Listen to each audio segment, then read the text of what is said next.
Benjamin Castle are Americans. Watching the footy. Liam Ryan saying, kick it my way, I want to jump over the pack, and here he comes! Ryan! This is Buddy Franklin! This is the greatest showman! Got the handball off to Myers. Myers looking for the lead of Stengel. Gee, they're good.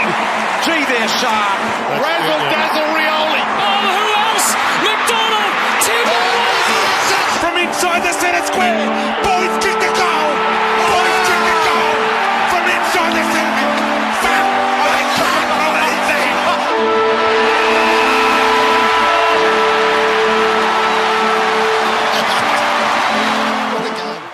Hello, everyone. Welcome, whatever time of day it may be, to episode number 112 of Americans Watching the Footy. I am Ethan Castle, coming to you from South San Francisco, California. I am Benjamin Castle, also coming to you from South San Francisco, California. And we're actually recording this before episode number 111, but we're going to push it after, so if there's, something we don't know about round 15 lists yet, that's why. If there's any sort of continuity error, though there probably shouldn't be, since I don't think we're going to be referring to much of that, since this episode's about, the teams that aren't playing this round. But I do want to assure you that your lives will not be left in the hands of an off-brand video game controller. We're better than Mad Cats. If I'm putting my life in the hands of an off-brand video game controller, it's the Beef remote with Beef Motion Plus and a bun chuck. I think I could trust a Toad Wii remote with Wii Motion Plus. No, I only trust the Beef remote. And I wonder what sort of overlap there is between Americans Watching the Footy listeners and Poofesher viewers. I feel like it's gotta be decent, actually.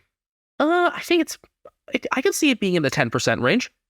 Yeah, I mean, I feel like anyone that's in this, that's a listener to anything I do probably enjoys shit posts and therefore probably enjoys Poof. Ooh. And if you haven't watched Poofesser, go to YouTube and just watch Poofesser. Poofesure.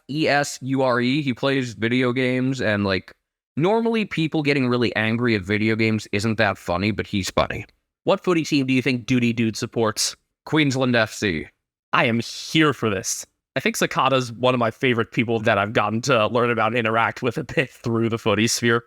I am all in favor of his shit posting actually giving himself a career outside of his medical stuff. Really not the combination of professions you would expect there, which I love. I think that's one of the great parts of it. I mean, there are a lot of great elements, but I think that might be my favorite. I will make a whole lot of jokes about this Titanic thing between how stupid it is, and then it's just a bunch of rich people that probably only did it because it's expensive. If someone offered you this at $10,000 instead of $250,000, I guarantee you these people would not have done it. And the only person that I would actually trust with anything like this is James Cameron. That's he's actually invested in not He's just going down there to find the bar. The bar has never been lower. This was an entire South Park episode. Need to go back and watch that one then. I mean, I think James Cameron's really, really full of himself, but I think he would probably go down there and not die. I mean, I think he's been before. But yeah, it's being handled with a fucking off-brand video game controller. I think it's an off-brand PS3 controller, right? I've heard PlayStation, I've heard Xbox. Regardless, it's fucking hilarious. Yeah, I would only do it with the Beef remote. So these are the round 15 progress reports. So as a refresher, the 6 clubs on buys for round 15 are Carlton, Greater Western Sydney, North Melbourne, Port Adelaide, Richmond, and the Western Bulldogs. Shall we get started? Yeah, I think this is a really interesting mix of teams where maybe one of them has had a season that's kind of gone in line with expectations, and really none of the others have. And I think we're going to have a lot of hot takes and fun reflections on where these teams are versus where we would have guessed, kind of some expectation versus reality stuff. So let's begin. Yeah, first up, well, they're in 9th again. The Richmond Tigers are in 9th again. And all things considered, they shouldn't be entirely mad about that. I've said, if they finish in 9th, as long as it's not missing finals by giving up a goal after the siren or missing a shot after the siren or something, I will not be able to laugh at them, considering how they've managed to turn their season around, that they've actually gotten better in the aftermath of Damien Hardwick's departure. seems like he was correct in that, they needed a different voice up top, and he started to realize that himself. They lost their first game under Andrew McQualter to Port Adelaide, but they've rattled off 3 wins since at the Giants, at Freo, and this past week against St Kilda, where they managed to turn back the clock a little bit. Trent Cotchin has been really solid since he was moved back into the midfield, and he and Dustin Martin were at their best in the wet conditions. My thing with Hardwick and with just about any coach, I think that even the best coach's voices become stale over time, save for a couple of timeless legends out there. I mean, we'll see, in the next few years, I think there'll be a real test of Bill Belichick, for example. In the footy world, we'll see how long Chris Scott has left. Yeah, or if he just decides at some point, I'm done. John Longmire, the same boat there. Yeah, but Hardwick, undoubtedly one of the best coaches of the 21st century, but he knew, all right, my stuff's getting old. It's time to shake things up. And I think he kind of put the club ahead of himself, although I'm sure he appreciated just being able to relax finally. Yeah, and it was his first game back watching Richmond since he had stepped down this past week. He was there, obviously, as part of the celebrations for Cotchin's 300th. An amazing group of people they had in one of the areas of the crowd. Just looking back at those shots, you had Dimma there. You had Mick Malthouse and his wife there. Malthouse, a Premiership player with Richmond. Kevin Bartlett, of course. I will admit I have mixed up Mick Malthouse and Mick Malloy more than a few times, which I'm sure I'm not the only one who's made that mistake. I have a feeling it's a non-Australian problem. McQualter hasn't changed a ton. I guess maybe they've just been a little bit more direct in how they've attacked. I know he shifted Liam Baker around a bit. Yeah, Baker's been shifted around a couple of times. Had him, really, you saw him steadier in the back to start off, playing GWS, and then to start against Freo, and that got more involved further downfield as the game went on there. And I mentioned moving Cotchin back to midfield when he spent the first 9-10 weeks as a half forward. It's tough when you have so many players that you are trying to fit into that group, and maybe Jacob Hopper being out is part of why Cotchin was able to slide back in so easily. Even with Hopper out, Tim Taranto has just been fantastic. We can accept that Tim Taranto is not a great kick for goal. I would say that until you look at the stuff he's done the past few weeks. He hasn't been, a consistent kick for goal over the course of his career. If he can tighten up in terms of accuracy, that would be a huge boost for Richmond, because they're looking for a more consistent goal-kicking solution outside of Jack Revolt, who is on his last season or two himself. Obviously, Tom Lynch is still out, might be able to make it back before the end of the season, though that's looking more and more doubtful. My thing with Taranto, though, is that even if he was an awful kick for goal, he'd still be a hell of a player. And it's at the point where, unless that pick that they traded to GWS turns into a Hall of Famer, this has been a great trade for Richmond. He's been everything they could have asked for and then some. In past years, I didn't really think about him as much as an individual player. I think I kind of saw him as part of the unit at GWS. You always kind of grouped him and Cornelio together. Him, Cornelio, Kelly. It's just been really cool to see him in a different setting and give me a chance to appreciate his game more. Yeah, Taranto, by the way, 13 goals on the season, has kicked 9 in the past 5 games, including 4 in the loss to Port. It is pretty funny that after Kane Corns was talking shit about him, he's played so well and made those comments look so bad so quickly. I mean, it's either him or Butters that's leading the Brownlow race at this point, yes? I think it's Butters, but he's definitely in the mix. And like I said, just my biggest point about him, unless that pick they trade away turns into a Hall of Famer, they've gotten more than enough out of this trade already. Tigers obviously opened the season with the draw against Carlton, had the win against Adelaide that was more of a letdown for the Crows at home, then lost 5 in a row. And I think it was at that point, with their continued fourth quarter struggles, that we're really questioning the merits of their list as a whole and whether Hardwick was still viable. I'm not sure if there was much discussion on his future at that point, but I mean, when you've won as much as he has, you can kind of do whatever you want. And that's why I think the self-awareness he had there is really impressive. Looking at, other than the win over the Eagles, in which they didn't play great, the Eagles also didn't play that poorly. Pretty much every win these guys have looks pretty impressive on the resume. Between, you mentioned the Crows, they got the win over a tired Geelong team. And then the past 3 weeks against a resurgent Giants squad. Freo a tough out at home always. and getting over St. Kilda after a poor start and keeping control in the rain. Their losses, frankly, other than, they faced the Swans back when the Swans were healthy. That was during the Gather Round. They also had a loss to the Bulldogs where I didn't think they played particularly well. Other than that and the loss to the Suns where they just looked completely out of it, no wonder, it was a marvel. I can't look too poorly on any of these defeats. The Collingwood game was ugly. The loss to the D's, they definitely got outclassed. That loss to the Dogs, actually, I wanted to look back at real quick because I believe they scored a couple late to make it look a lot more interesting than it was. Yeah. They did lead for most of the third quarter, and then the Dogs surged, went up by a couple goals, and then Richmond made them sweat a little bit late. Also, the Dogs kicked 3-6 in the final quarter, which kind of let them hang around. That was another of those fourth quarters that they just fell apart. Obviously, they were bound to lose to the Bombers eventually. To do it in that fashion hurt. Why was Dylan Grimes not on the Oval? I don't have an answer for that. Maybe that was the moment Dimma knew it was over. I don't know. I wouldn't be shocked if he came into that week already thinking, like, all right, this is probably going to be it for me. Go out with such a special game, kind of go out on his own terms. And for Nankervis to have been back in that as well. Remembered he'd missed a few weeks. Dimma had said it was important for him for Nankervis to be back in, and he's been essential since his return. Samson Ryan didn't perform badly when he had more of that first ruck assignment, but he needs a bit more time to really work into, a top-level role for the longer term. I also think Ryan might be a guy whose value comes from other positions instead of just being a ruckman. I think his versatility really helps him, whereas Nankervis, you know what position he's going to line up at, and you know he's going to be damn good at it. If you were to do like a whole tier ranking thing, the top tier, like I've said before, is Max Gawn, Tim English. That next tier, Oscar McInerney, Sean Darcy. I'd put Nankervis in that mix, probably. I'd put Nankervis either in that tier or like a tiny step behind at worst. At worst, he's like between the A tier and B tier, because the S tier, like I said, is, Gawn and English. And yeah, Ryan's goal-kicking accuracy is pretty strong, and he at times has been able to help alleviate some of the tall issues in Lynch's absence, so that hasn't been as steady as of late.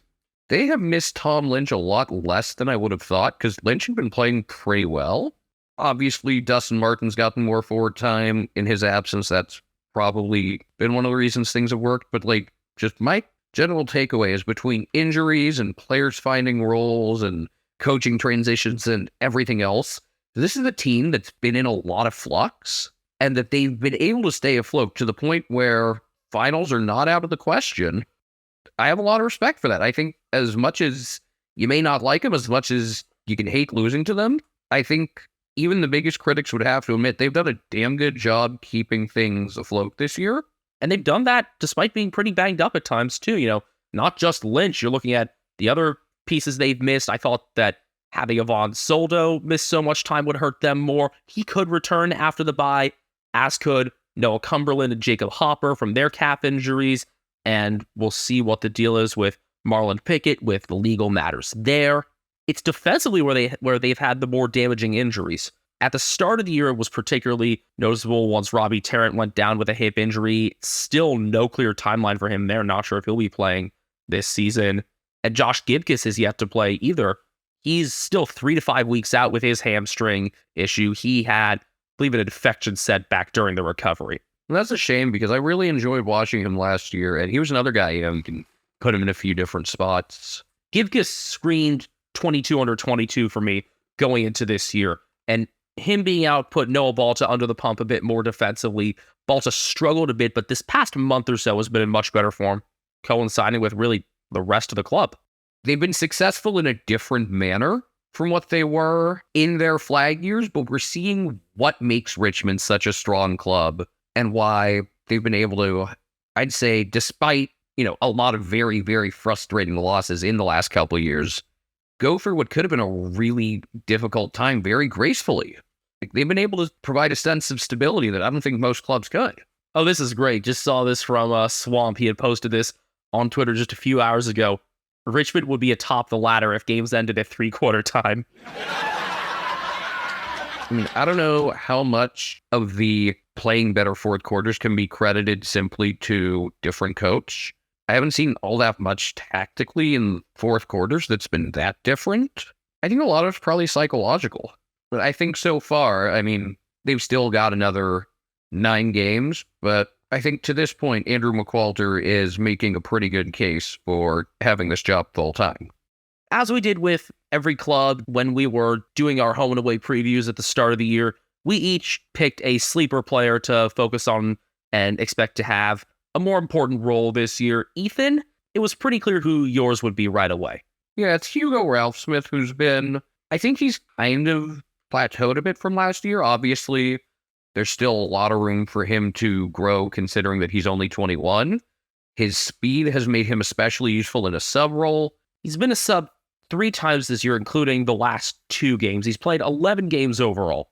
I also mentioned Mate Colina, even though, unfortunately, he has not gotten the game at the AFL level. I'm just all in favor of college basketball players turning into AFL players. And if he does get a game at some point, you know that they'll love talking about the player having a basketball background. Oh yeah, Scott Pendlebury has a basketball background. Tom Fullerton's a former basketballer. My sleeper pick was Ben Miller. I expected that he'd have a bit more prominent role with Soldo out. Didn't expect the rise of Samson Ryan to relegate Miller a bit, but he still played 8 games this year. Came back in for round 14 against the Saints for the first time in 3 weeks, and surprisingly kicked a couple goals. He's kicked 3 goals this year. That matches what he did last year. His kicking has gotten more accurate. His marking in defense is in question. It's just, is he able to have a steadier impact on the offensive side? And what's his viability long term when it's hard enough to fit him into the lineup in the first place? He's 23, was drafted all the way back in 2017, actually. And, he is from the West. He's from Kalgoorlie, so, I don't know. Food for thought. I think, one of the things I've tried to ask myself with most teams is, what do they have to do for this, the rest of this season for me to be impressed versus disappointed? And I think for Richmond, it's as long as they don't completely implode and as long as more players don't have legal trouble, it would be hard to be disappointed. This transition period's gone a lot more smoothly than I'm expected. It's a season that I think you got to measure more in big picture stuff than in, place on the ladder, wins and losses stuff. I think they'll come out of this okay, and I think they'll be right back in the mix for next year. All right, who's up next? As I spin or press the button or Push the button. world, the time has come to Push the button. Ooh, Richmond lost to them last year. North? Yup. Thanks, Jake Arts. Was that might have also been a game that Jason Castagna had something to do with, or I forget. They had a lot of games last year that Jason Castagna kicked really poorly in. Yeah, kind of his thing. And he's retired as well. That came about, I think, right before the season. I'm checking on what he did in that North game. No, he didn't play in that one. Which was the game where he kicked 5 behinds then? He didn't kick more than 2 in any game last year. Did he play against Freo? No, he did not. But he had that kick smothered by Ballard against Gold Coast. That's the one I was thinking of. I knew it was... See, when they had so many of those losses, they all blended in. All right, as for North, 2 wins to start the season, 12 straight losses since, including a couple really tight ones. You had the Essendon game where they just got beaten, a close, fun, fast-paced contest. You had the Sydney game. Yeah, the interchange infringement game a couple weeks before that Bombers contest where Liam Shields was cramping and came to the bench, and that meant North went over the limit. It was a death sentence because the Swans were already in the forward 50. It was a gimme of a shot for Hayden McLean.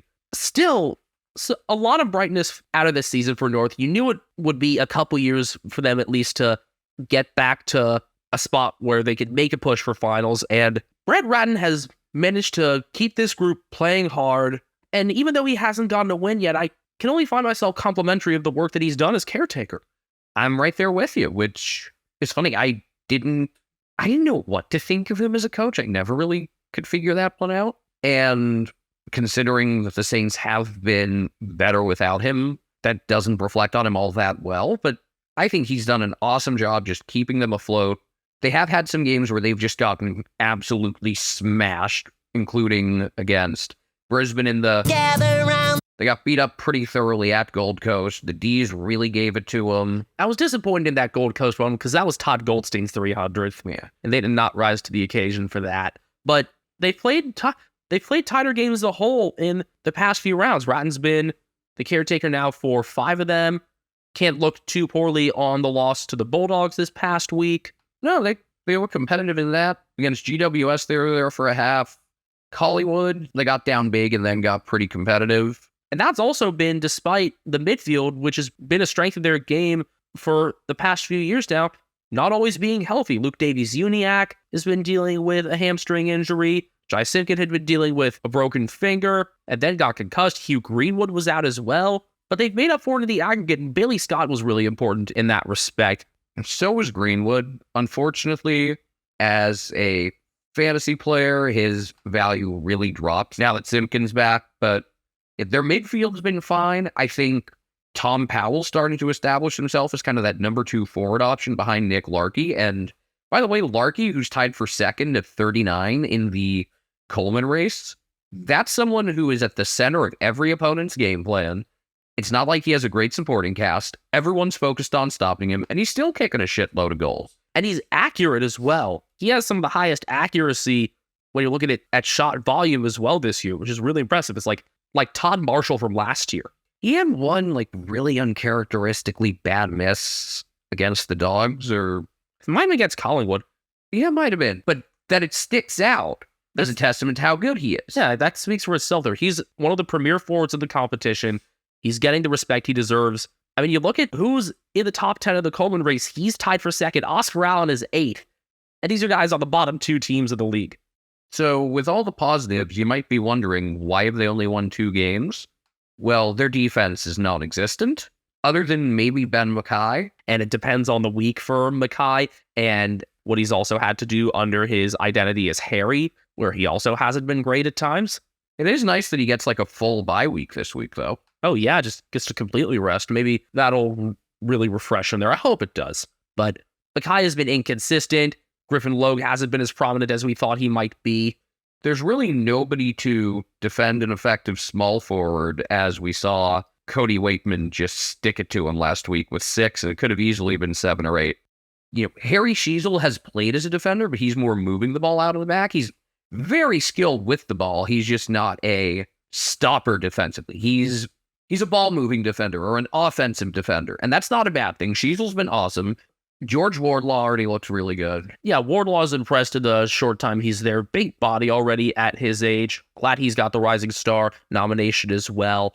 But just thinking about, what the solution could be in the back. I mean, Sheasel's more of a mover. Jack Zeeble is somewhat of that as well. I have not been impressed with Zeeble all that much this year, especially when he's had to be more of a stay-at-home defender, which has been more necessary at times. And, Jack Monty's out for the year with Mahoney.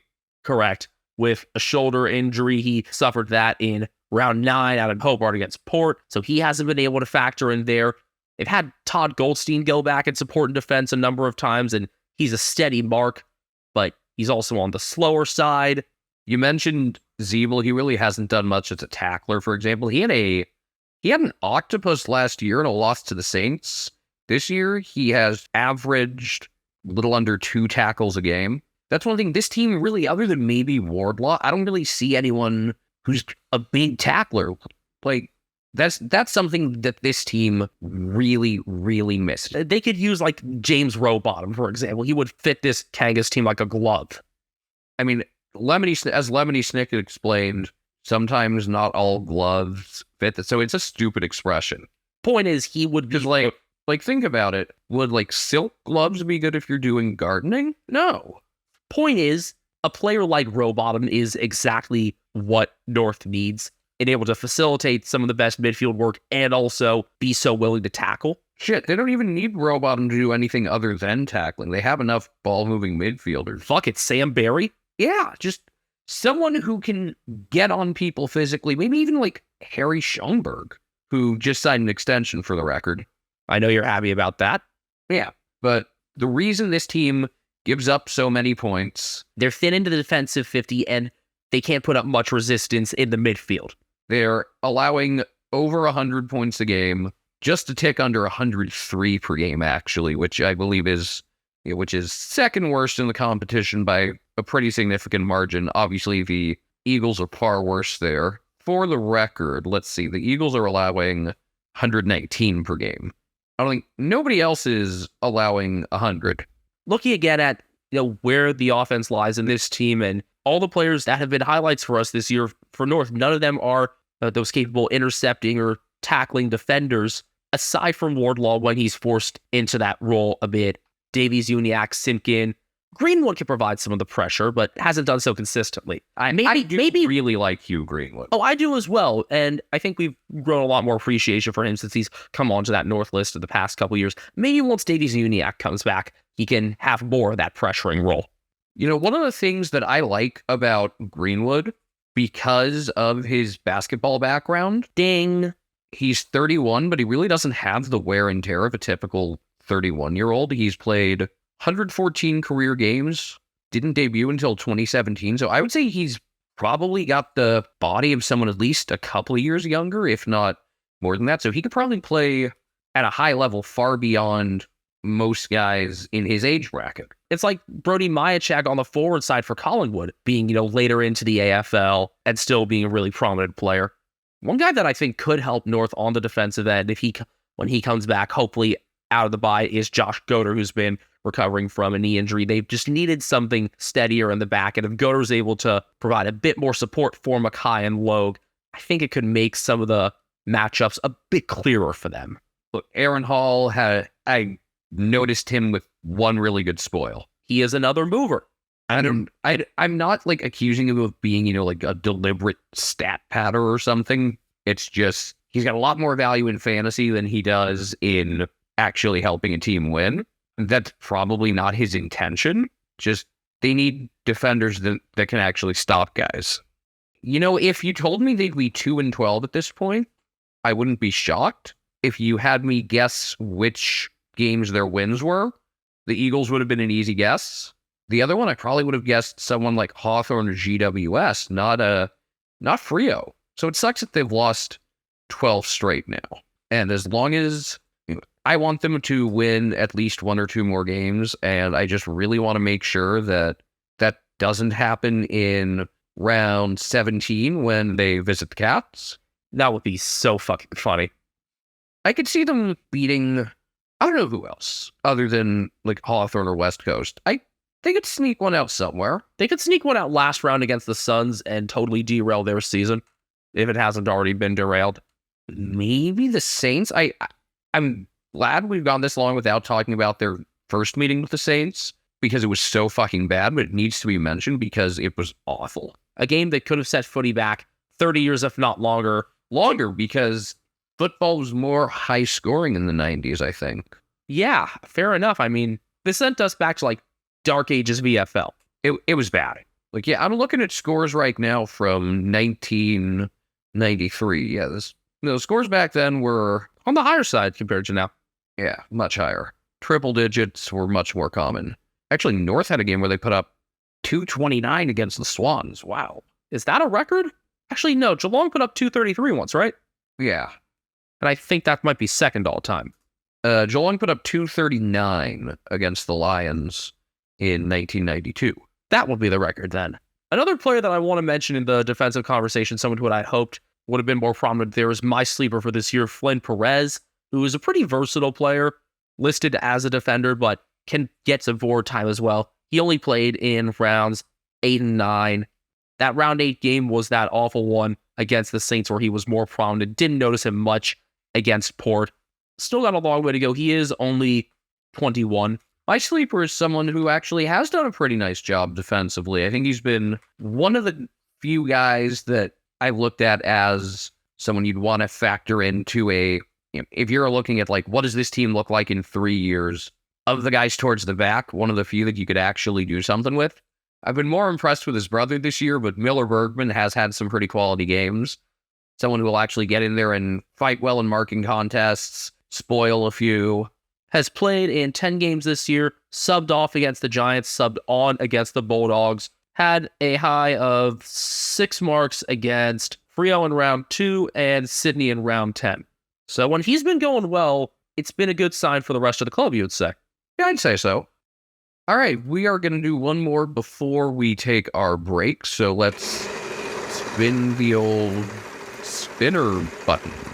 A spinner button it is, and it's time to talk about the Greater Western Sydney Giants and the return of the Orange Tsunami under Adam Kingsley. They've won 3 of 4 going into the bye, and they currently sit in 11th. Their percentage is not great. It's 97, but they're right there. I'd be very surprised if this team was a finalist, I would be thrilled if they were. but they've already checked off like every hope I had for them this year. I think entering the year, everyone had them grouped in with, Hawthorn, North, West Coast. We also had the Saints down there. My thing about this team was I wanted to see them pick off a couple of good opponents because last year they didn't. They were the only team that didn't beat a finalist last year. And I wanted them to play exciting games. Pretty much every game they've played this year has been exciting. I mean, this past week's blowout win over Fremantle, less so. They controlled that from the beginning. An impressive 70-point win. But huge comeback to beat the Crows round 1. The win over Hawthorn was phenomenal. That was the first in the Norwood games. Aaron Tatman's debut. Huge Harry Himmelberg moments on both ends of the oval in the end of the game there. You had the Sydney Derby, which, they go up big, then they fall down 4 goals and make a ridiculous comeback to win. Yeah, they scored the last 4 to win that one by a single point, with Toby Green being the hero, despite being hobbled by an ankle injury. A hard-earned win over Geelong that, my main takeaway from that game was how obnoxious Dwayne Russell was about Toby. That was his 200th game, yes? Yeah. Let's see. I mean, the loss to Collingwood, they got outclassed. The loss to Richmond was a great game. They lost to the West Coast Eagles. Yeah, that's what I thought their year was going to be more like. And I mean, it was a more complete Eagles team that won that game by 19, obviously. And the trip to Perth is always a tough one. They were competitive in their losses to the Bulldogs and Saints. I've enjoyed watching this team, and not just because they play fast. Yes, faster is usually more compelling. If it's clean footy as well, they could still be pretty clean. And the older players are still important parts of the pace that they have. Obviously, Toby Green's on the older side at this point, being an early Giant.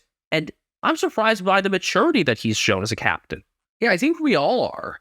I thought it would be a little bit more like James Sicily, where, fiery, sometimes too fiery for his own good, getting suspended twice.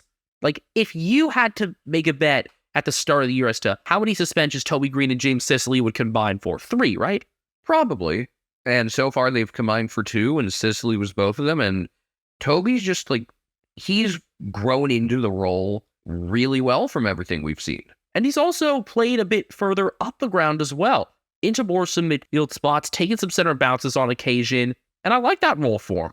Other really positive signs for this team: Josh Kelly absolutely dominated against the Dockers. Coming back from a hamstring injury that had kept him out for 3 weeks. You get him a little more outside at times, outside of Canelio, and you have somebody like Tom Green winning the possession. You could free up Kelly, and he could do his best work, not exactly on the wings, but just outside the corridor is when I notice his best work. And as for Green, I mean, his contested work speaks for itself. If you didn't have a fan club already, we'd probably start one.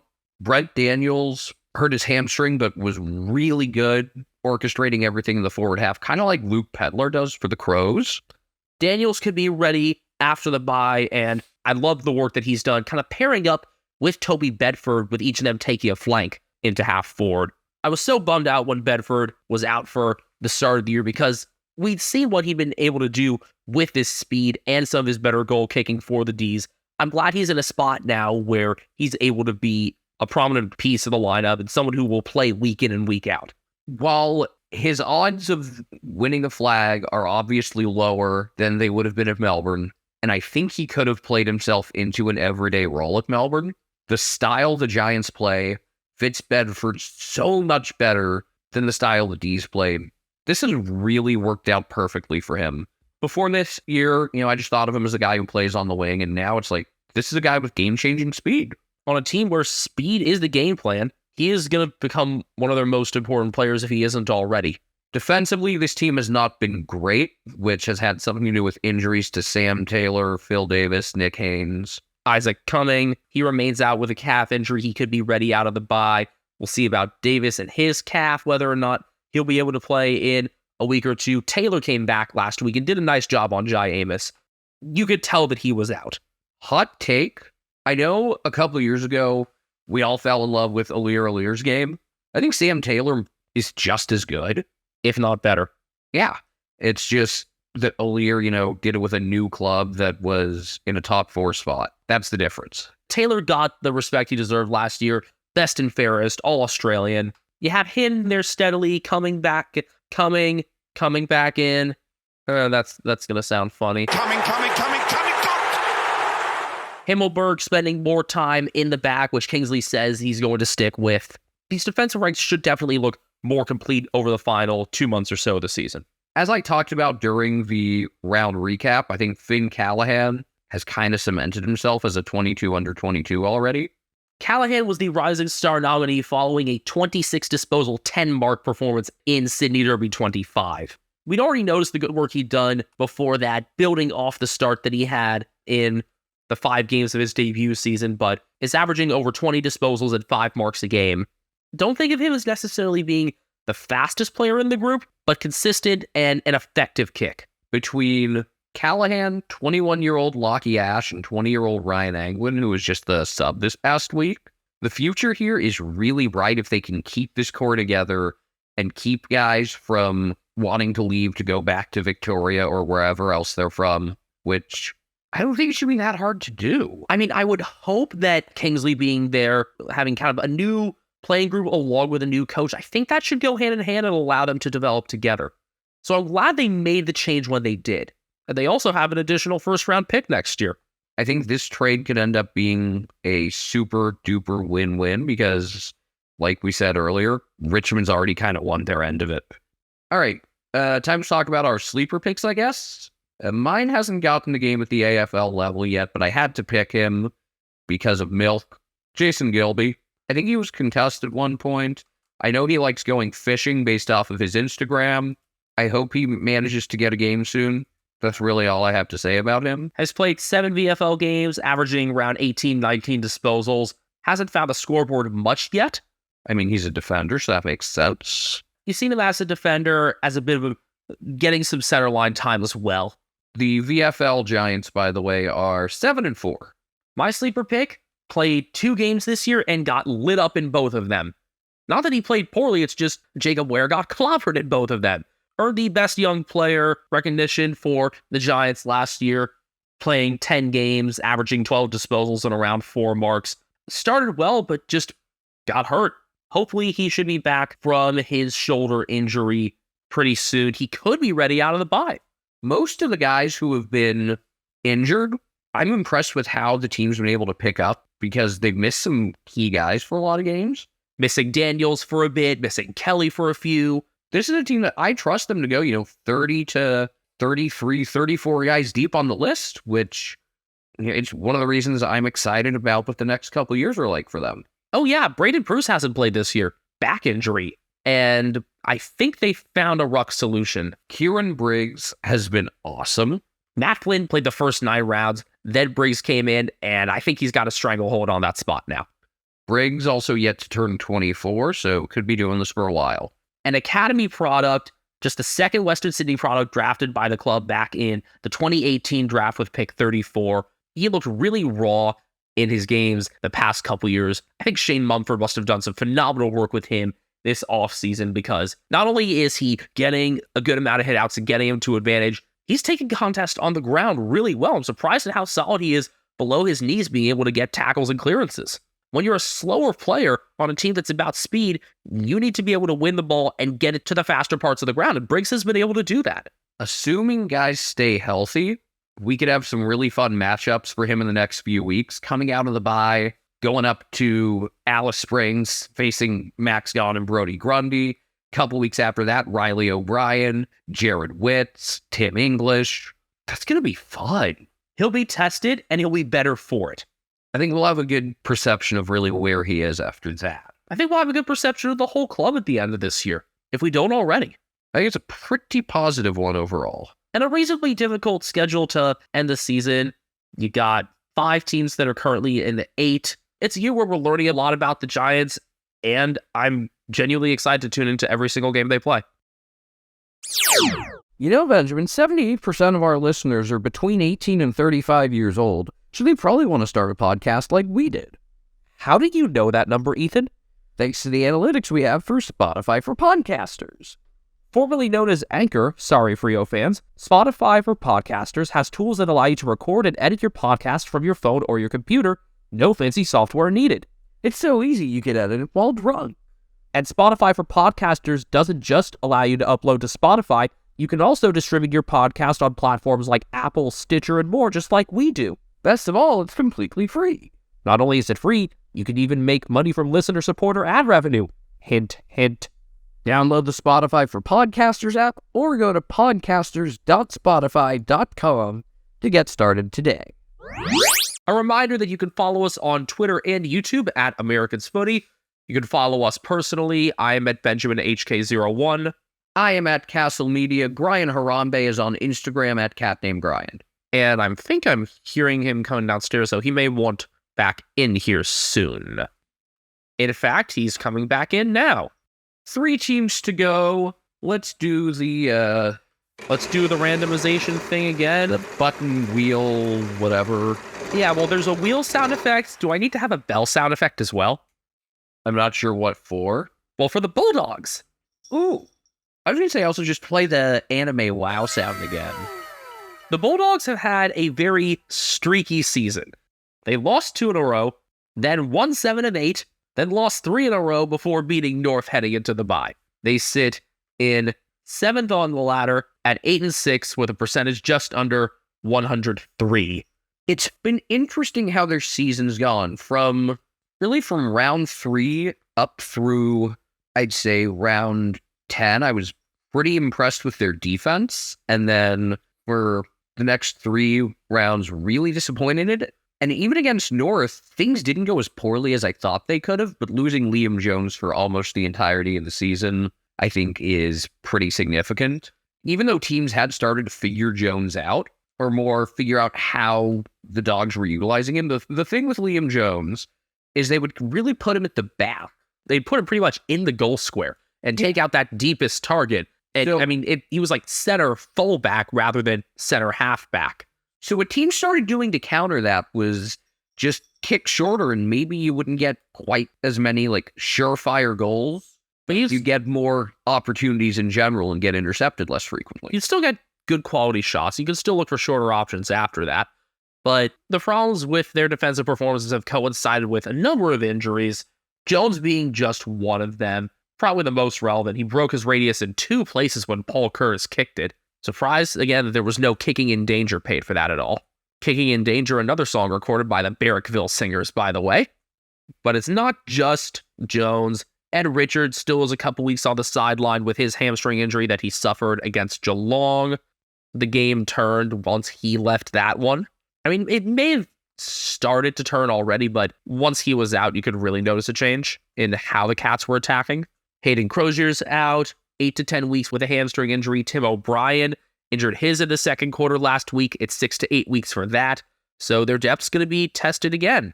And it's going to require a much better stretch of defensive performances for Josh Bruce, I think, because I imagine he's going to be coming back in. Yeah, I would think with O'Brien out, you're looking at Josh Bruce, you're looking at Alex Keith. Keith was already in this past week and struggled with Larkey. I mean, that's a hard matchup in the first place. Now, what has been positive about this team, you mentioned Johannesson. Well, before he got hurt, I really liked how Jason Johannesson had been playing. I think Bailey Williams has been the most improved player on this team, to the point where I just have started grouping him every week with the guys that you expect to produce. You know, the Bontempelli, Liberatore, Treloar, McRae, etc. Tim English. Even though McRae's gotten these perennial All-Australian honors, I still don't think he's talked about enough as to how consistent of a performer he actually is. He's never the first one to come to mind. He never grabs the headlines like Bontempelli and Liberatore do, but he's right there alongside him. You know, Caleb Daniel has been playing at half forward, and while he's done well there, I think they could really use him defensively as of late. You may have to consider returning him back there just because of how thin your stock is otherwise. Yeah. Until Johannesson and or Richards are back, I would say that's probably necessary. I know You talked about the idea of throwing Buku Kamas back in. I don't think he's gotten a game yet this year. I like the idea of it. Regardless of where you put him, as of late, he's been more forward 50 and second ruck, so maybe that frees up Aaron Naughton to go back a bit. It feels weird saying, yeah, bring your leading goal kicker to the back, but he's capable as a center half back, and I don't want Tim English to always have to be back there. I think English is at his best when he gets to kind of play everywhere. I've said it a billion times this year, but healthy Tim English could easily boot Max Gawn off of the All-Australian spot. I think he is the All-Australian ruck as of now. Oh, yeah. Obviously, Gawn not being as steady of a ruck with Grundy in there and having injured his hamstring does contribute to that. A healthy Sam Darcy would also help. He's had all sorts of injuries. He had a hole in his lung. He's got a broken jaw. No clear timeline on him or on Toby McLean's back injury. Darcy could be another piece that would have been really helpful to be able to throw into defense. I think with Hayden Crozier going down, and he hadn't been playing very well, a lot's going to fall on Taylor Duray, who hasn't brought it yet this year. If he steps up, this team could lock into the point where you've got the midfield, you've got enough good forwards that most weeks you're going to get enough contributions to score, and you'd have defenders then that can lock down the best of the best. Unfortunately, as it currently stands, I just see this team as 2/3 of an oval. No, they just fit together kind of awkwardly. I mean, the forward mix has been getting more sound, but I'm still not sure if they know how to best use Rory Lobb, and maybe he's the one that they'll have to throw backwards again, because when they've done that and put him into the defensive 50, he stood up reasonably well. He's less natural of a defender than Naughton is. I kind of like just randomly throwing him back there for a few minutes at a time instead of for like a full game. Kind of have him back there at times, have Naughton and English with stints back there. Kind of rotate him around. That seems like a more feasible solution, and one to which Luke Beveridge would like to be more open, because he's cut off at the source the idea of not returning to center half back. I think right now, as good as they look defensively for a while, I can't really buy in on this team in full unless they get their defense figured out, which if you had said that to me just like less than a month ago, I would have thought, oh no, defensively they're fine. Up front, consistency is really the issue. I think they have more than enough good forwards. Just a matter of figuring out who's going to be that guy each game, whether it's Jamari Ugelhagen, Cody Waitman, one of the talls. Jamar is kind of a tall, but Jamar is on the tall side. I see him as playing elsewhere instead of just take mark and kick goal. I mean, his accuracy leaves a lot to be desired. Tom Hawkins was talking about the kind of stop-go form that he had in his set shot routine. And if that's something he can fix, then he could be an elite forward because his hands are great. Unfortunately, Arthur Jones has cooled off a bit. I'd love to see him work his way back in at some point soon. Love that kid. I think he's going to be a star. They need something else on the small end other than Waitman. He's not going to give you 6 every week. He's probably going to stage and get you 2 or 3. I'm looking for consistency there. Other than that, though, guys who have established themselves, Oscar Baker's had a nice year. Yeah, coming in after having been a VFL presence mostly for Melbourne, his speed has helped get the ball out of midfield into the forward third. I thought that Treloar and Bailey Smith might have had more of an opportunity to have that role to start the year, but they've been able to stay more in the middle third because of Baker. I'm sorry, I'm looking at their roster right now, and there are just a bunch of photos of guys where it looks like their faces were shrunk. Jack McRae, Taylor Duray, Oscar Baker to a lesser extent, they look like they had their faces shrunk in these photos. They already been shrunk. Happy birthmas. Now, what about, here's an option defensively. I don't know if they'd rush him into the AFL level yet, or I think he's been hurt at times. Fire away. But what about Jad Buslinger? Or Buslinger, however it's pronounced. Buslinger, I believe. I'm not sure if he'd be ready for that yet. Frankly, I'd rather throw him in there than some of the old guys that just haven't really gotten it done. I think I'd give Josh Bruce one more chance, and then I'd look at going with the kid. Buslinger, 19 years old, 197 centimeters from East Perth. Their first pick from this past draft at pick 13, averaging about 6 marks a game at the VFL level. So he's yet to really establish himself, I guess, but sooner or later they will turn to him. And if you're looking at a solution at halfback and if they are intent on keeping Daniel at half forward, maybe that's where Caleb Poulter gets his first shot at the AFL level in Dogs colors. he was elevated to the AFL list through the midseason draft. One thing that I've noticed about this team, it's funny, after being such a visible player and such a high-profile guy for all sorts of reasons the last couple of years, Bailey Smith has just been like... He's been there, but hasn't been remarkable. He's been a solid midfielder. Maybe it's because of the guys around him, but it's not like he's getting the ball 30-plus times a game. I think it's mostly because he hasn't needed to. Jeremy Howe could return this weekend. Hell yeah. This team has their share of really impressive wins, taking down the Lions, Tigers, winning at Freo by 49, at GWS that looks better and better, handling the Crows in Ballarat. Yeah, and they've also, taken care of Hawthorn and North and Carlton when those teams struggled. The losses at the D's and against the Saints to open the year, they looked really bad in both. They got swept by Port Adelaide. The loss to Gold Coast up in Darwin, they had a nice early lead, and then the Suns really rose in that. And that was when the defensive struggles really started. And then the Cats really exposed them defensively the following week as well. Until I see otherwise, it's just, they're the Bulldogs. They're going to be between 6th and 9th or so on the ladder. And that's the way it's going to be. And they've got some real tests coming out of the bye. Both home games, but Freo and Collingwood. Ooh, that Collingwood game, that should be, I'm thinking we'll get, 45,000, maybe more? I can see that packing Marvel a pretty good amount there. And then it's never easy to play at the SCG. That's where they are for round 18. That's the final Thursday night game of the year. I believe they played Thursday early last year as well. Definitely a Thursday or Friday. The Bulldogs get so many Thursday and Friday games, it seems like. Oh, and then they have the Friday the next week against Essendon. So these next 4 weeks are crucial for the Dogs. And it doesn't get too easy after that with the Giants and Tigers in rounds 20 and 21. A bit of an easier ending to the season. Hawthorn, West Coast, and Geelong. The Hawthorn game down in Tasmania. That game against the Giants is out at Ballarat. I'm surprised they aren't going out to Ballarat for something like Freo. Yeah, they usually have a Western team out there, don't they? They pretty much always have a Western or Southern team out there. Yeah, they had the Crows out there, so they had the one. Yeah. Sleeper picks for this year. Mine is Dom Bedendo, who has not had an AFL game. He had 2 last year, has not had one this year.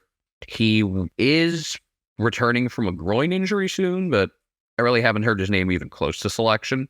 I guess the guy neither of us picked that we probably, if we had the foresight, James O'Donnell. I know he's not at the forefront of selection right now, but that he's gotten a game at all is pretty amazing.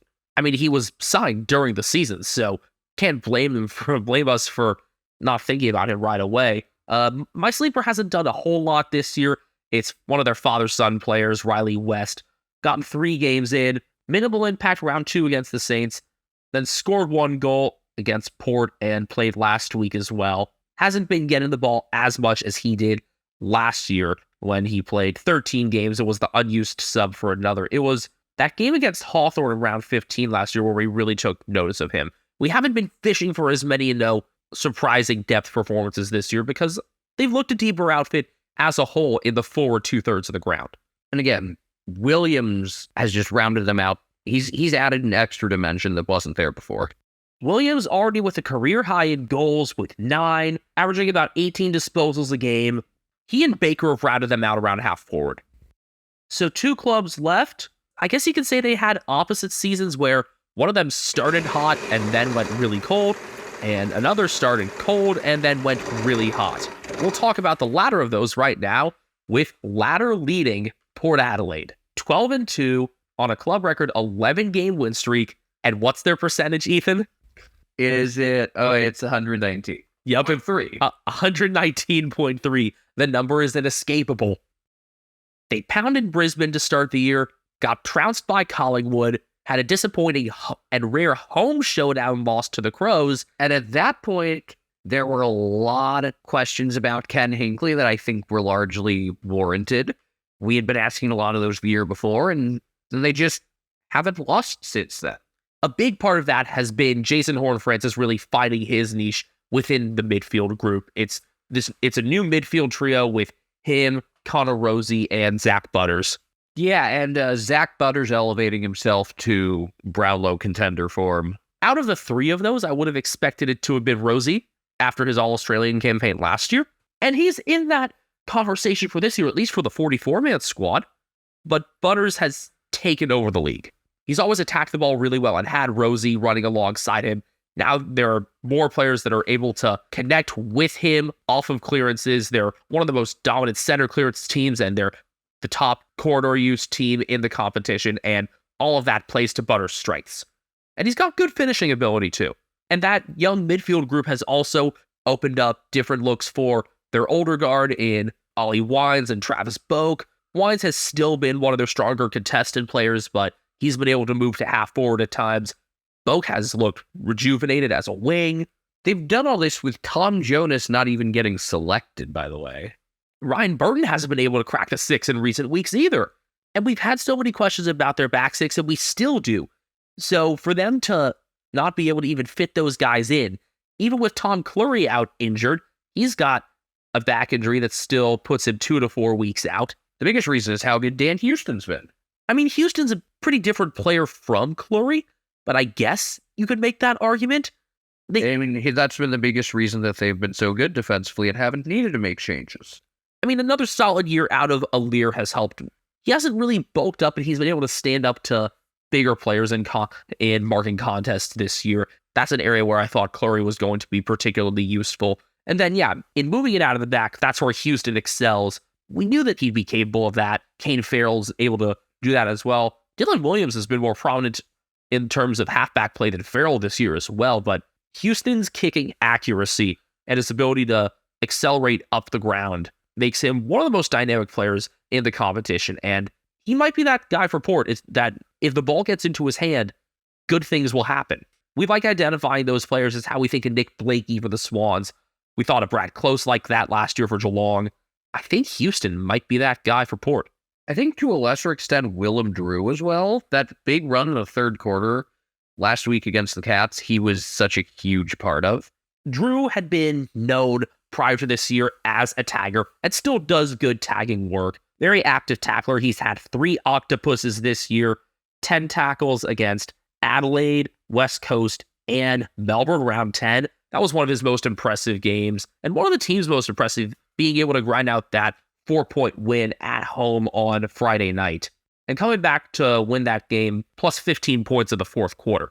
But he's also been getting the ball about as much as he did last year, and he's been more effective, more accurate with his disposals as well.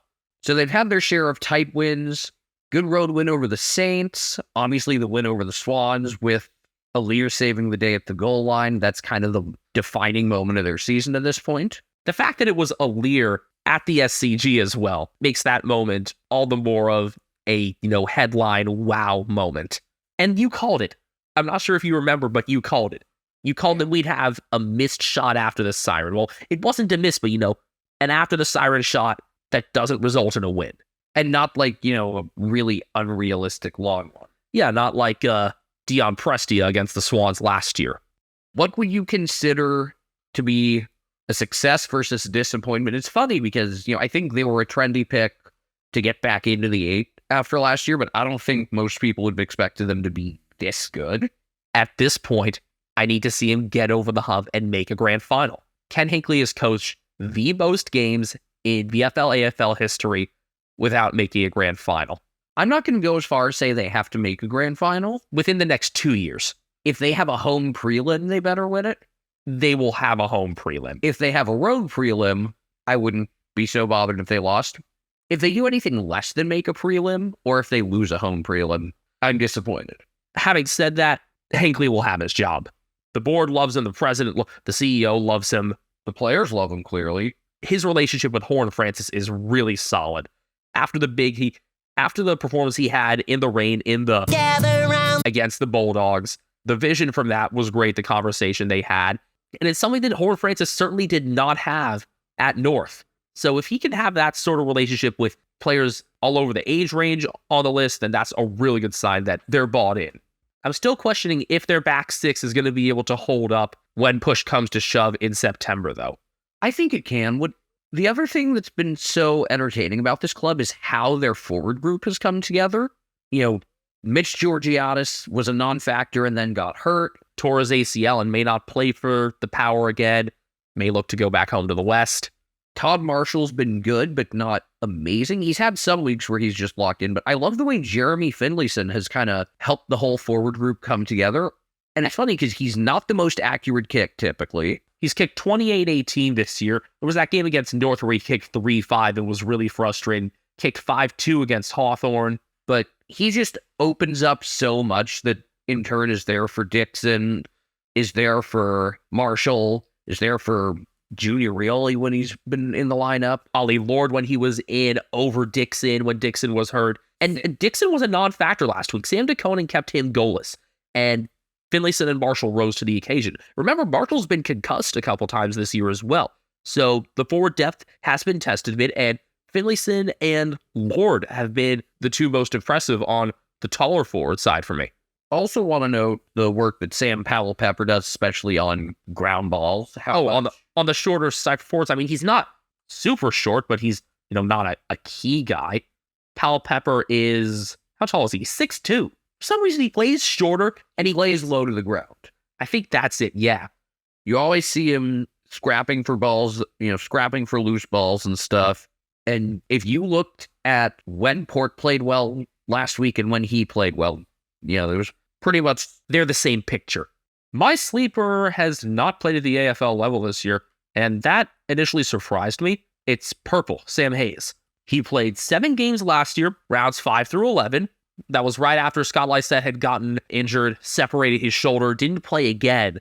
And at the time, we were really thinking Hayes would need to be the long-term solution, but then they decided for a while to go ruckless, and it worked. I didn't think that would be a feasible long-term. Sure enough, it was Lysette and then Bryn Teakle for a bit, and since he's come back, Scott Lysette has been one of the best rucks of the league. I think that's one of the biggest surprises is Lysette's resurgence. He's 30 years old now, and after only playing 4 games last year, being subbed off round 5, I thought that he was on his way out, but the last 5 weeks has taken on some difficult ruck assignments and has won them every time. My pick was Francis Evans, and he still hasn't lost. He's 5-0 this year. He's been used as a sub 3 times, has only had 2 actual starts. In those 2 performances, let's see, he had a 14 disposal, 2-goal outing, and a win over North, and he had 6 tackles and a win over the D's. It's very simple. If a guy has never lost, maybe you should keep playing him. And I get that right now it's tough for them to find a spot for him, which is a great problem to have, but I'd put him in over Josh Sin or something. What happens to him once he loses? All bets are off? Then who cares? Like how it was with Jake Bowie? Yeah, once you lose, you're not special. All right. One last kind of progress report capsule thingy for this round, and this is going to be a fun one. Weren't they the last in our home and away preview as well? I think the Blues might have been last for that. I'm not sure, but it might have been Port actually, but yeah, this will be a fun one. Cracks knuckles. So Carlton are 5-8-1. They're in 14th. They did win against the Suns to go into the bye, but they had lost 8 of 9 before that, and the only win was against the Eagles. They played a great second quarter against the Suns, and we finally got a chance to see what they're capable of. This is a team that, the star power can really propel them. You had Patrick Cripps, Sam Walsh, Matthew Kennedy, Harry Mackay, all playing well. Charlie Curnow didn't even have that big of a game.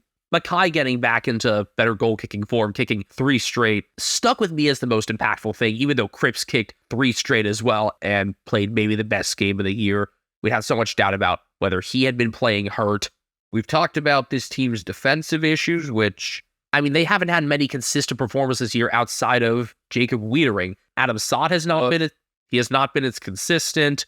He's more of a ball mover than a guy that really, is going to get in contests. I mean, he can take hangers. We've seen him be able to do that. When he gets thrown back there, I like what I've seen at times out of Tom DeConing, although I liked his forward work more this past week. The guy who I was really pleasantly surprised by was Brody Kemp. I thought he and Jack Martin were the 2 biggest surprises in their win this past week, and Kemp on the defensive side did a really nice job and that may be the sort of performance you need to kind of graduate from Quad A status. Yeah, just his 6th game of the year, 12th of his career, but a 20 disposal game where he took a lot of intercepts and made smart decisions in his back 6 work. When it looks like Lewis Young is on the outs and when Caleb Marchbank and others have remained injured, Kemp has been a rare bright spot there outside of Wiedering. Now, I don't think finals are anywhere near anyone's radar for this team at this point, even though points-wise, they're not that far out of it. It's just, you look at the number of teams they'd have to overcome. I think what I want to see out of them the rest of the year, what I'd like to see is for them to lose. I think most of us would, but I'm surprised that you feel this strongly about Carlton like this. I did not think that they would be the team that you'd gravitate toward hating or wanting to see lose. I thought it was going to stick with the Swans still. I enjoy seeing the Swans lose. I enjoy seeing the Pies lose. I enjoy seeing the Tigers lose, but something about Carlton losing that's really entertaining. I would enjoy seeing Collingwood lose more if Mason weren't there. I wonder if Mason being there means that, because we have a better opinion of Collingwood, and because they've been so fun to watch, that we are more against Carlton as a result. That softens it a bit, but I still enjoy Collingwood losing. I really enjoy Carlton losing, though, because there's a different element to Carlton fans, this kind of stuck-up, better-than-you nature. They're not all like this. Terry blew abroad. Pommy, you're certainly not like that, but I can get the vibe. It's like the whole thing with, the classic Toronto Maple Leafs fan, and we've made so many comparisons between the Blues and the Leafs. I'll mention them again here. The Blues haven't won a championship since 95. The Leafs haven't won one since 67. The Leafs had spent a long time not even being able to get out of the first round of the playoffs. So I guess that's Essendon-like. Also, the Leafs mascot's name is Carlton because their old arena was on Carlton Street. That said, if they're going to build, something that makes me think there's some real substance for the future here, I think it's just figuring out more of a defensive hierarchy beyond Wiedering. Kemba's going to need to be part of that for the longer term. Mitch McGovern seems to be on the way out, so that's another piece there that you're going to need to replace. Figure out what the deal is with, Alex Chincata. Just figure out who's going to be a real part of this moving forward. Because right now, it's been here's your main core, and then here's just a whole bunch of interchangeable, not very good pieces. And we've got to see more of a sense of who's going to be a factor moving ahead. And I'm going to put the blame again on the front office, the pieces that are above Michael Voss, in Brad Lloyd and Nick Austin, who have curated this list over the years and have not done a great job at it. Unfortunately, the Anaheim Angels, I still call them Anaheim because that's where they play, have been kind of good this year, but it can be kind of Angels-like, where it's you've got this amazing top talent, and then what? You've got Cripps, Walsh. Adam Chera has taken his game to another level this year. He has been Carlton's best week in and week out. He was awesome against the Suns, by the way. I always thought of him as more of an outside player. Can understand that from the halfback time he spent at Frio, but his inside work has gotten better, and it's taken him to all-Australian caliber. Matt Kennedy belongs in the midfield. He played there and did following work this past week. Keep him there, please. It's simple. I liked Oliver Hollins. He's got a broken collarbone, and he's going to be out about another month, maybe a little more than that. He could be another one of their back six solutions working toward the midfield. I like the signs from Ollie Hollins and Lockie Cowan, their round one debutants. But it's for every one of these that we've had that's been a nice piece, you've had things like Corey Durden, who was just awful and is now hurt. They had such a need for a better small forward option. And, Durden isn't, completely small, but he's obviously not the tall target that the two Coleman medalists are. I thought he was going to improve his game a lot this year. He has not. I thought Jesse Motlop was going to continue his progression. He's had a sophomore slump. I still believe in Motlop long-term. I think I do too. There's something about his game when he gets involved. It's just there isn't really anything statistically to describe it, but he's got something that happens when he's got the ball that gets you excited. It's a real Jimmy Rustler. If Jack Martin's able to play full games soon, came back these past couple weeks, did good things, but had to be subbed out each time for Paddy Dow. If Martin's able to play full games, then I think that's going to be the solution. Also, not playing Ed Curnow seems to be a step in the right direction. I hate to rip on a player so much, and a lot of times when we've done that, a guy's really turned it around and played well, whether that's Trent Rivers, Ben Miller, but Ed Curnow just hasn't been it, and I don't know why they kept playing him or throwing him in as the sub. He was the tagger that couldn't tackle. There's just so much structurally that doesn't make sense, and then you combine that with like a guy like Will Setterfield leaving and instantly becoming a better player, and you wonder like how deep are the issues here? That's why I say it's beyond the coaching. And the simple solution for getting Ed Curnow out of the lineup, giving Matt Kennedy a more prominent role. It's not rocket science. I mean, those are two things that should have happened independently of each other. Kennedy was your sleeper this year, right? Yeah, and I think this past week really showed what he can do.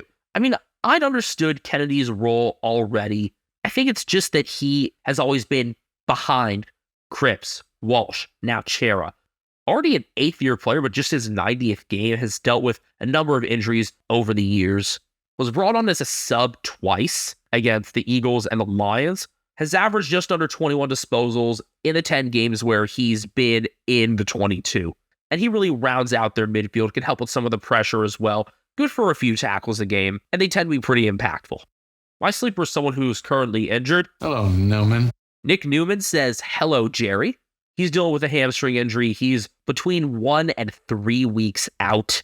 I thought that once Zach Williams went down in the preseason and was ruled out for the year, Newman was going to need to be a more important player at halfback. Has had a couple really good games. I noticed his work early on this year in the wins against Geelong and GWS.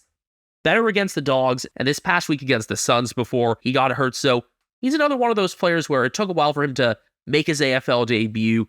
Debuted in 2017, 30 years old now, so maybe he has a little bit longer in the tank, like someone like Hugh Greenwood, for example. I think he's still able to produce for a few more years, and hopefully he can be a mentor to some of those younger guys like Chinkata, Cowan, and Hollins. I am really entertained by Carlton's fixture to end this season. Even jumping back in against Hawthorn is going to be really fun with all the positivity that we have around the Hawks and how they've played going into their bye. Now, that could be the game where just nobody kicks a goal. They just set the record for behinds. Nah, Mitch Lewis will play. After that, they head out to Frio. I believe that's their only meeting with the Dockers this year. Let's see. From there, hosting Port and the Eagles, rematch with Collingwood, Saints and D's, and then at Gold Coast and hosting GWS. A lot of entertaining matchups. And largely in Victoria, just 2 trips outside their home state for the rest of the year. I don't think they have the shot at finals, but I will say this. There are some teams that if they take down, they'll certainly have earned their way there. I'm glad we've done these progress reports again. Too often, the only coverage you see for clubs that are on their buys are if they have players fronting the tribunal. The tribunal's still deliberating. And so is the appeals board. Oh yeah, should mention, Matt Cottrell got 1 week and accepted that for dangerous tackle on Ben Long. You can't bring someone down by their head or neck, even if they lower it. I'm surprised the Carlton lawyers didn't get to show off their stuff again, because that's this team's biggest strength. We talk about their on-field strengths, but I think their legal team might be the most important part of their club. Honestly, I know they've been called the Baggers for a long time, but it would be funny if the lawyers became like the club nickname. With their more middle and upper class background, I would totally dig it. But point is, I hope that we've given these 6 teams and all the clubs while they've been on their buys the coverage that they deserved. Especially Carlton, a club that never gets talked about in the media.